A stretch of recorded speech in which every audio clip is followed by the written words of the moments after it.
is the banking system will then come forward and say the only way out of this catastrophe is to restructure global finance based on a world central bank.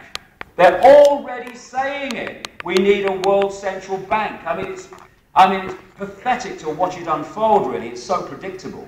And as currencies get into trouble, then, well, the only way of overcoming this is to go to a global currency, which will be electronic, not cash. Then there's this stuff, global warming and climate change. Because temperatures have been falling year on year, it's gone from global warming to climate change. And Barack Obama's scientific advisor, a guy called John Holdren, he's very good to his mother, he never goes home, this guy. But he's now saying we don't even call it climate change. We ought to call it something like climate distortion or something like that. And thanks for the Oscar, but I'm totally full of crap. Yeah, you're right, you are, big time. We had the Live Earth concerts, all mind-controlling. Hey, look at this, get the young to look at it. Your world's being destroyed by your parents and adults. And they, with the Live Earth concerts, they had the Global Warming Survival Handbook. Survival! Written by David de Rothschild, who cares deeply about humanity. I feel it in the water.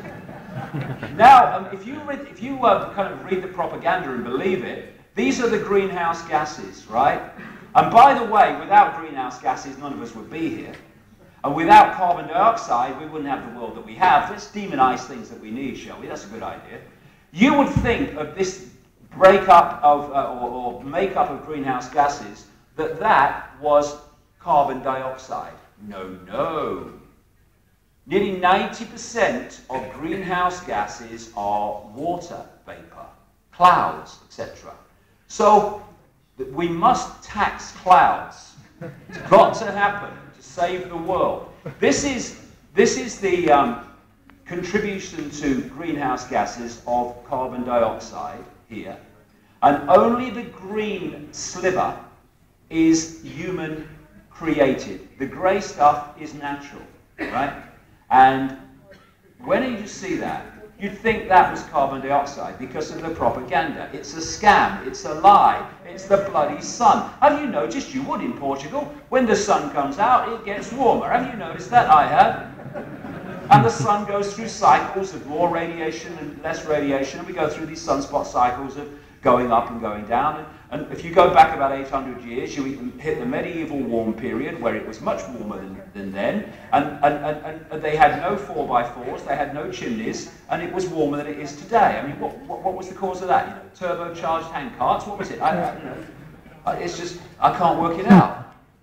And now we come to this, Club of Rome, part of this network created in 1968 to use the environment to manipulate society. Okay. This is Aurelio Pecci, founder of the Club of Rome, quoted in the First Global Revolution, a Club of Rome publication in 1991. In searching for a new enemy to unite us, we came up with the idea that pollution, the threat of global warming, water shortages, famine and the like would fit the bill. And they're playing it out, and they have a frontman called Al Gore, who's gone very quiet because of a series of things that have gone on. We now have the Church of Climatology. It's a new religion. And if you're not an advocate, you're a global warming denier. That's what this Deputy Prime Minister of Britain calls people that question the official story. You're a climate change denier, like a Holocaust denier is the kind of implication. But in recent times, we've had ClimateGate, when it was revealed they were fixing the data to make it look as if it was what it wasn't. We've had GlacierGate. Glaciers are retreating. It turns out they're not in the areas they talked about. AmazonGate, lies about the rainforest. Polar Bear Gate, where experts in polar bears have said that they're either in some parts not falling, in other parts they're getting bigger in terms of numbers. Rising Sea Levels Gate, I saw a documentary involving an expert in sea level science on the television just before I started my travels. And he went to a place where these small islands are supposed to be under threat of disappearing. He did his research and all his tests, and he found that sea levels had fallen, not gone up. And we have Cowgate. We now can safely sleep in our beds knowing that flatulent bovines are not a threat to human life as we know it, right? And one after the other of the planks of this lie are coming down and down, but they're still pushing on. Carbon trading, carbon taxation, more imposing things on us in our homes. The BBC, that has been a massive propaganda merchant for the official version, said this on its website. What happened to global warming? This headline may come as a bit of a surprise, so might the fact that the warmest year recorded globally was not 2008 or 2007, but 1998. But it is true. For the last 11 years, we have not observed any increase in global temperatures. So what on earth is going on? It's a bloody scam. That's what's going on. In Britain, they're banning normal light bulbs, and we're having to buy these energy-saving light bulbs that are full of mercury, and you're warned that basically if you drop the thing and it breaks on the floor, evacuate the bloody house. I'm not kidding. Crazy. And yet, despite all of this, the Gore Green Team comes in with Obama, and every other country virtually is putting global warmers in the positions of environment. The idea is to turn children against their parents. How dare you destroy our world that we have to live in and all that stuff. You see, nothing changes. Same thing, you see. And these people don't care about the environment. They're the people behind the thing in the Gulf of Mexico, the oil spill. Halliburton, it's turned out, a Cheney company, a massive Illuminati company, just like this evil company, British Petroleum.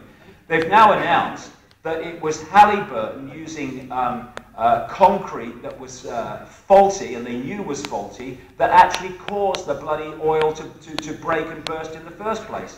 They then poured this core exit on it, this lethal poison that's banned in Europe, to make it sink so it didn't look as bad as it was. And now we're having the most terrible illnesses and ill health in the Gulf.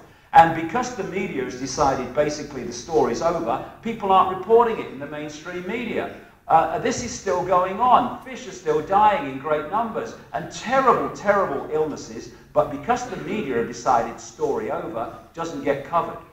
Political correctness. Do you have that in Portugal, where you can't say things about people because they might be upset and all that stuff? It's massive in Britain and parts of Europe and America. So much so that, true story, there's a council in Britain who decided that their staff couldn't use the English phrase, "we're going to have a brainstorming meeting," because it might upset epileptic people. I'm not kidding. So they decided that the phrase they had to use, instead of "we're going to have a brainstorming meeting," we're going to have, this is true, we're going to have a thought shower, right? And this is the level we're going at. And this is all part of what Orwell talked about, newspeak. In 1984, his book, there was Old Speak, which was